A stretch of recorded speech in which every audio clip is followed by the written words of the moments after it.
জানি না, যা মনে আসে তাই বলি।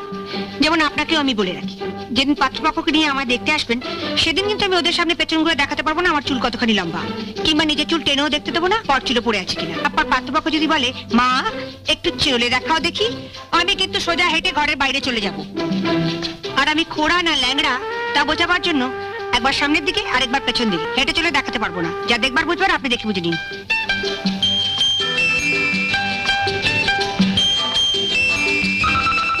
বুঝলেন তো? কিন্তু যারা তোমাকে বাড়ির বউ করে নিয়ে যাবে তারা তো নিশ্চয়ই চাইবে যে তাদের আজকালকার বাড়ির বউ মানে তো বাড়ির ছি, তার উপর যদি আমার মতন গরিব স্কুল মাস্টারের মেয়ে হয়। আমি তার বৌদিদের মতন কপাল নিয়ে আসিনি।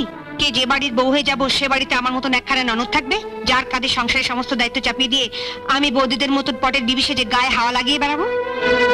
বৌদিদের উপর তোমার খুব রাগ দেখছি। ওসব রাগ টাগ বুঝি না, যা সত্যি তাই বলছি। সামনেই তো আছে